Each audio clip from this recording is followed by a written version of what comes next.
seems it never rains in Southern California. Albert Hammond said that in his famous song called "It Never Rains in Southern California." And according to everyone I speak to, it seems it never does. Well, hardly ever, especially down here in San Diego, just a tequila slammer away from Tijuana on the Mexican border. And it's from here that I bring you a taste of California. San Diego was California's very first city. Now, there are 18 cities and lots of great names like downtown's Gaslamp Quarter, Coronado, La Jolla, Del Mar, Carlsbad and Escondido, to name just a few. It has beaches that stretch 70 miles along the coast and world-famous attractions like San Diego Zoo, Wild Animal Park, SeaWorld San Diego and Legoland California. And there's Balboa Park, the largest urban cultural park in the US. It has a booming agricultural and wine-growing industry, and with 6,400 eating establishments, its culinary arts are clearly booming too.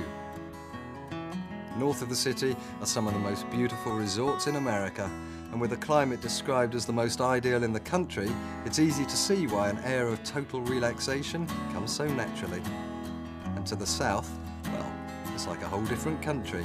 Now, a city as historic as San Diego would be expected, would it not, to have an Old Town State Historic Park, just like this one.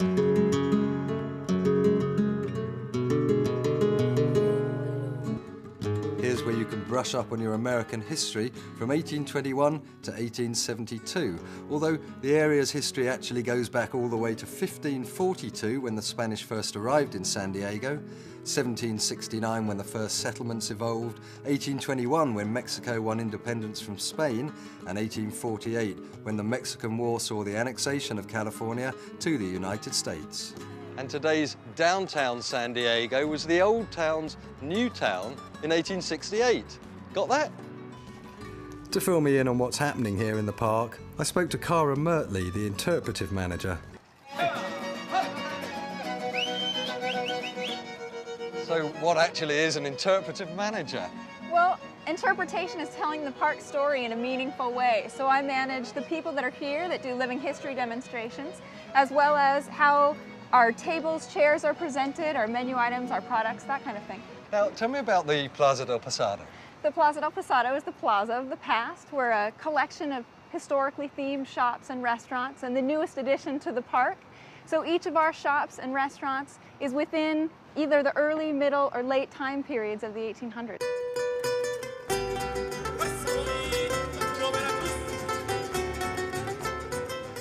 Okay, what is the Mexican equivalent of a bag of chips with ketchup and vinegar?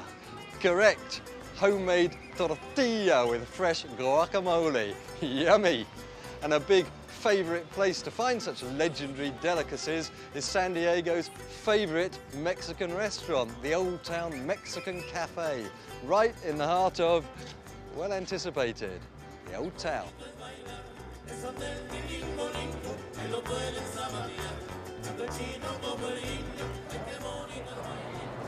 Hi, welcome to the Old Town Mexican Cafe. And all those authentic Mexican favourites are served up here.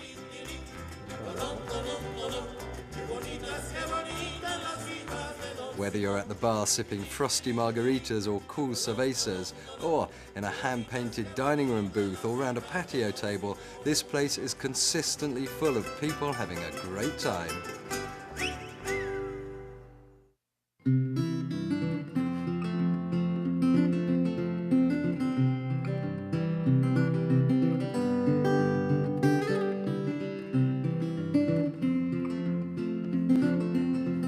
Hi, Mike. You know, when they say come up and see you up on the top of a hill, I wasn't expecting to be quite so high up. I mean, why do avocados have to grow at this sort of elevation? They need to be up out of the valley floor because it's too cold down on the valley floor, so you plant them up on the hillside where it's a little warmer. I heard statistically that San Diego produces something like 40% of California's avocado crop, and California in itself produces 95% of the whole nation's avocado. I mean, that's a massive, massive quantity. How many avocado trees do you have? What sort of production do you have here? We have about 40 acres of trees here. What does that produce in actual numbers? It's a young grove, so this is our first real crop. and Right. It looks like we have about 200 bins this year, And a bin is what in 900 pounds. Wow, that's a lot of avocados. So how many different varieties of avocados are there? There's something over 600 registered varieties of avocados. There's only a handful that we grow. And which is the most popular? The Hass is the most popular because it pays the best. So, I mean, if I walk into a grocery store or a supermarket, that's the one I'm probably likely to see, is it? That's right. But if you see a Fuerte, buy it. Those are the best eating avocados. And listen to this, talk about each to his own. Brazilians add avocados to ice cream. Filipinos puree them with sugar and milk for a dessert drink, and Latin Americans wrap them up and give them away as wedding gifts. And this is unbelievable. San Diego has a special police squad whose only focus is avocado theft. It's big business around here, especially around the Super Bowl, which along with Cinco de Mayo, the 5th of May, is the biggest avocado day of the year. And what are these specialist troops called? Guac Cops. Only in America. And if you were surprised at the scale of avocado production, then the scale of Chino's farms will leave you absolutely amazed. It's tiny, but chefs flock from far and wide just to shop here, as Trey Fauché, one of San Diego's best-known chefs, explains. Trey, I suppose when I got the impression when we said we were meeting at a farmer's market, we were going to be turning up at some sort of huge area with hundreds of stalls. This is much smaller than I expected. Exactly. Well, this is a farmer's market in the truest sense of the word. It's a farmer's market. One farmer, it's Chino Farms, they pick all this product this morning, put it out for sale, and it's sold in the day. So when you say this is picked this morning, what about the products that are going to be here tomorrow? Are they picked today? They'll be picked tomorrow They'll morning. be picked tomorrow. So they grow Exactly. small quantities to be able to harvest them at the right sort of times. Exactly, and that's what makes such a big difference in their products. So why do you specifically choose to come here? Okay, so the produce is very fresh, but surely it's fresh everywhere. Well, a lot of times it's picked a day or two before, and I think that makes a big difference, especially with some things like corn and things like that. Hours make a difference. There are vegetables here, which I'm obviously quite used to seeing, white cauliflowers. I've never seen green cauliflowers, yellow cauliflowers. I've never seen so many different types of radishes and flowers. Is it unique to this farmer's market, this range of vegetables? Absolutely. They're constantly playing with different varieties. They're bringing new varieties in every year, seeing what's successful and what's not successful and what actually tastes the best. From your point of view as a chef, is that something that particularly appeals to you? Our whole menu revolves around what's available at the farm. It doesn't revolve around the protein, it revolves more about the vegetables. It's brilliant. Okay, so what have you chosen today? It's pea season, so we've got some pea tendrils here that we're using quite a bit of at the restaurant, and fresh English peas, which are just down there. English peas? Mm-hmm. Grown here? Yep, That's absolutely. nice to hear. And there are herbs too, but not quite like this. There are nearly 4,000 square foot of herbs in the back garden of the hotel at Lowe's Coronado Bay Resort, where Martin Batiste is executive chef. So Martin, I've just been up at Chino Farms, saw Trey Fauché there, and he was saying how the chefs go down there and they pick their vegetables and herbs, but you've got something a little bit special here. Yeah, this is our wonderful herb garden. So what's this one? This is what we call a Mexican mint marigold. It grows in the region, Southern California. The leaves we use in a crust for like lamb. It's very aromatic, herbal. And we What's it roast- similar to? This is like similar to a tarragon. It's very aromatic leaves. It's a good garnish and gives it a little flavor as well. It's good on salads also. Beautiful. Yeah. Okay, let's move on. So, two different types of thyme here? Yeah, we have 2 or 3 different types of thyme actually in the garden. We have a lemon thyme, we have a coconut thyme, and just the difference is the aromatics of them. But is it very obvious that Yes, taste of yes. coconut and this taste of lemon? Actually, it's more the smell of the Right, coconut right. and of the lemon. And that comes out in the cooking, Yes, infuses and comes we use out. thyme pretty much everyday cooking. Right. So you can feel that, you can... Well, I can certainly smell the lemon, yes. Excellent. And this, more geranium? More geraniums. There's at least 2 types in here. Can you eat Yeah, this too? yes, you can. This is a herb? This is the herb. Just rub your hand, give it a smell.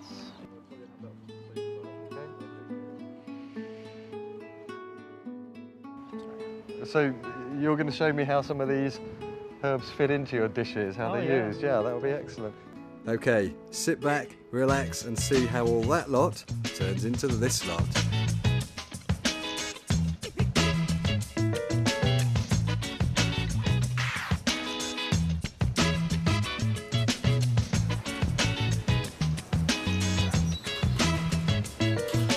Something for your mind, your body, and your soul.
So, 1963, the Beatles, Flower Power, the Kennedys, Point Loma Seafood.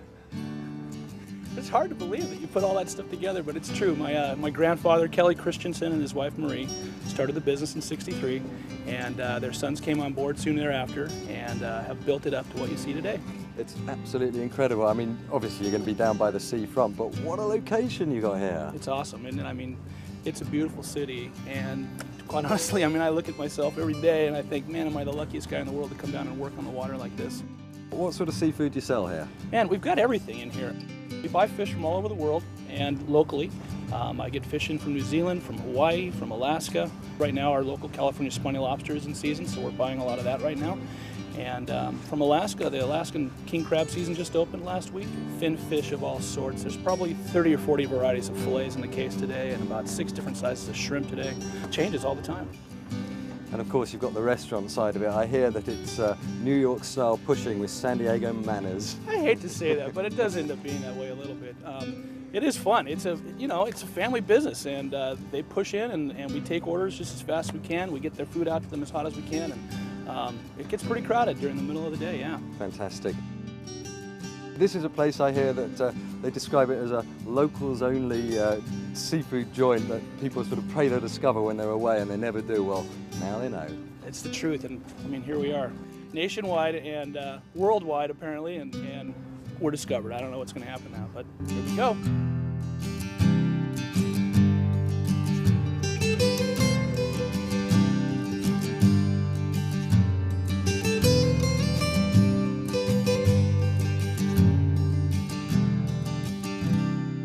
Okay, so what images are conjured up when I tell you we're in San Diego's Gaslamp Quarter?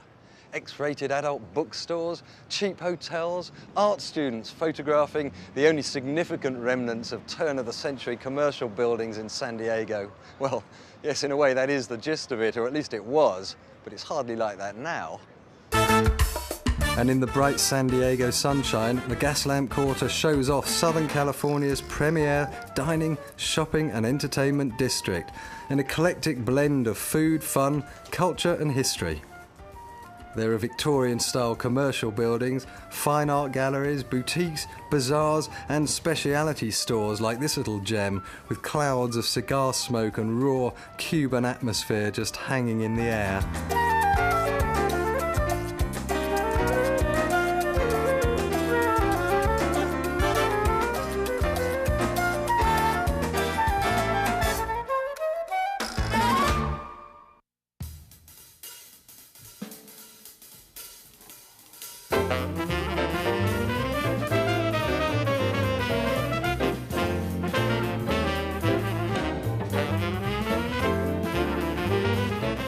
amongst this frenzy of atmosphere is Croce's restaurant and jazz bar, opened by Ingrid Croce as a tribute to her late husband, singer-songwriter Jim Croce.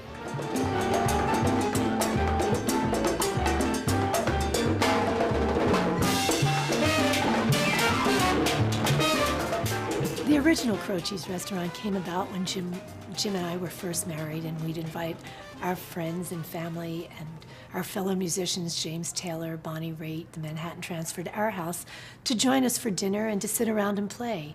And when Jim died in 1973, I wanted to keep his memory alive and his music alive. Croce's restaurant and jazz bar in the Gaslamp, where we spent our last night together, was truly my way of sharing Croce's hospitality to all of San Diego.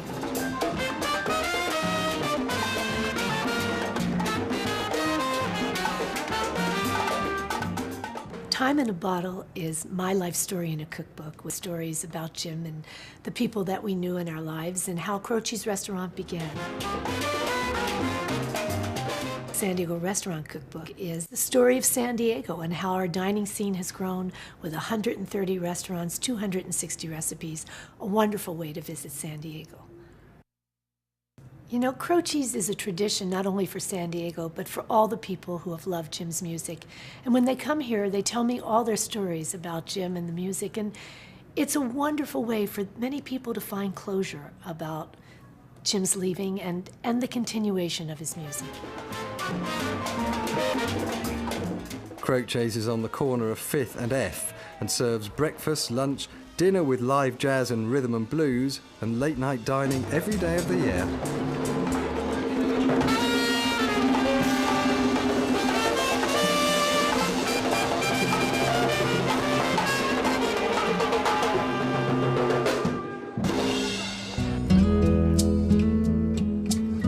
Southern end of the Gaslamp Quarter, the mood changes from turn of the century to very much 21st century. High-tech buildings soar into the sky in various reflective shades. On the south side of Harbour Street is the astonishing San Diego Convention Center. If I had a hat on, I would tip it to the sheer ingenuity of the architects that penned this design. It's quite magnificent. On the northern side of Harbour Street, separated by the San Diego trolley line, are the Harbour Club Towers, and tucked in at the base of the towers is the San Diego Wine and Culinary Center, dedicated to promoting the food and wine bounty of San Diego County. Wine tastings, chef demonstrations, product sampling, classes, seminars, banquets, tours and excursions on a regular basis with great wines and foods from around the globe, and international chefs and winemakers hosting classes and events. Co-owners John Alonge and Hans Trevor Gossman have owned or operated restaurants in Paris, New York, San Francisco, Las Vegas, Santa Barbara and San Diego.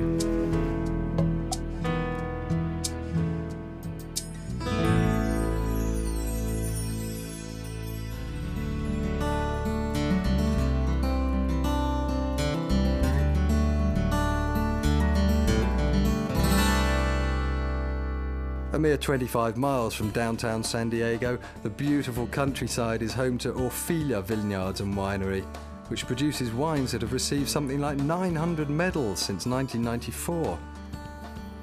I feel honoured to be in esteemed company because you, Ambassador Orfila, you were former Argentine ambassador to the US and Japan. Japan, that's right. And you've got some other important titles. And then I became the Secretary General of the Organization of American States in Wonderful, Washington. wonderful. 10 years there. And Leon, you're the winemaker. Yes. But how long have you been here? Oh, 14 years. 14 years? 14 years from Napa Valley. And which wines do you produce here?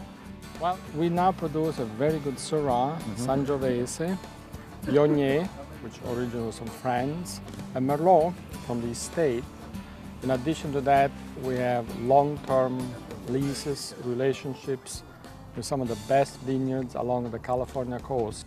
We are fortunate, we have another leases with a vineyard not too far from here for old vines. Yes. Zinfandel, the vines are over 100 years old, planted by Italian immigrants at the turn of the century. See, that's something that I wanted to ask you because I understood that Zinfandel is unique to California, Yes. yet I'm told it originates in Italy.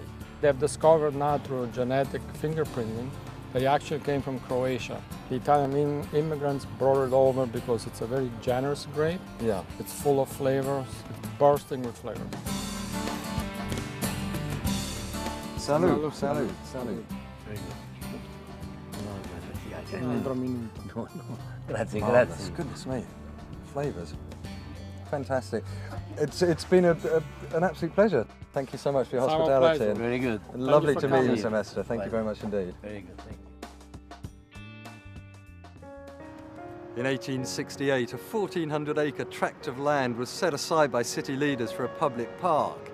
Now, standing here in the 21st century, it's easy to assume that might just well have been good forward planning. But of course, the roots of Balboa Park, the largest cultural complex west of the Mississippi, are somewhat more profound.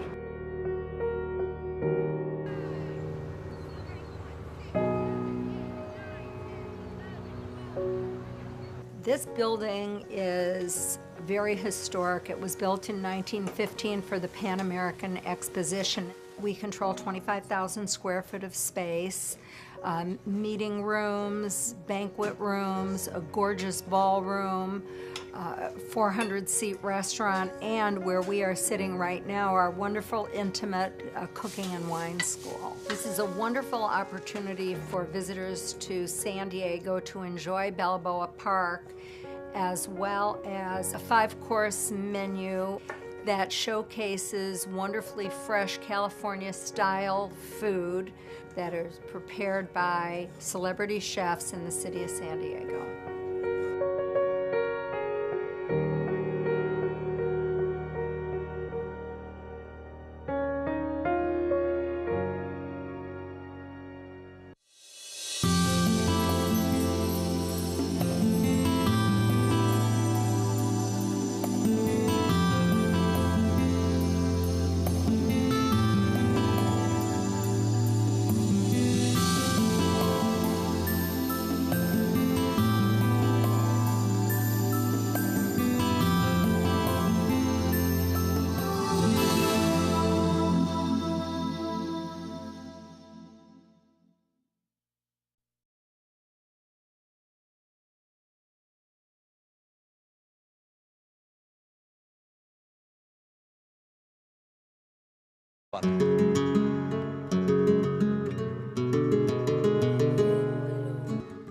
Here's where you can brush up on your American history from 1821 to 1872, although the area's history actually goes back all the way to 1542 when the Spanish first arrived in San Diego, 1769 when the first settlements evolved, 1821 when Mexico won independence from Spain, and 1848 when the Mexican War saw the annexation of California to the United States.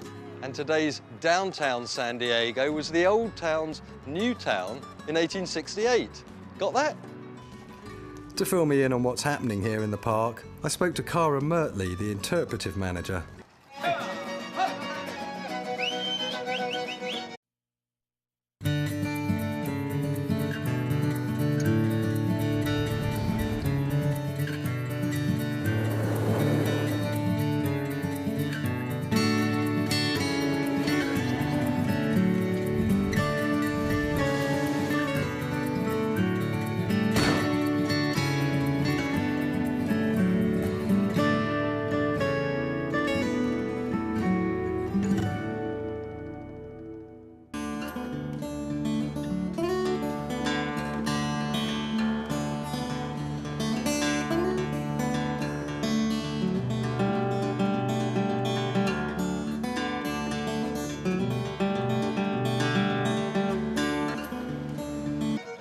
So what actually is an interpretive manager?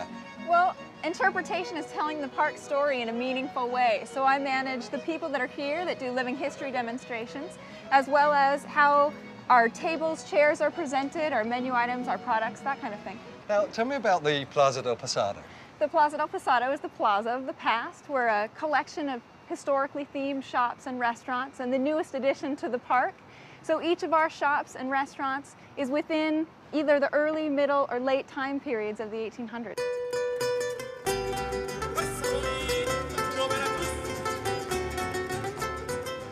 Okay, What is the Mexican equivalent of a bag of chips with ketchup and vinegar? Correct, homemade tortillas. Seems it never rains in Southern California. Albert Hammond said that in his famous song called "It Never Rains in Southern California." And according to everyone I speak to, it seems it never does. Well, hardly ever, especially down here in San Diego, just a tequila slammer away from Tijuana on the Mexican border. And it's from here that I bring you a taste of California. San Diego was California's very first city. Now, there are 18 cities and lots of great names like downtown's Gaslamp Quarter, Coronado, La Jolla, Del Mar, Carlsbad and Escondido, to name just a few. It has beaches that stretch 70 miles along the coast and world-famous attractions like San Diego Zoo, Wild Animal Park, SeaWorld San Diego and Legoland California. And there's Balboa Park, the largest urban cultural park in the US. It has a booming agricultural and wine-growing industry, and with 6,400 eating establishments, its culinary arts are clearly booming too. North of the city are some of the most beautiful resorts in America, and with a climate described as the most ideal in the country, it's easy to see why an air of total relaxation comes so naturally. And to the south, well, it's like a whole different country. Now, a city as historic as San Diego would be expected, would it not, to have an Old Town State Historic Park, just like this one.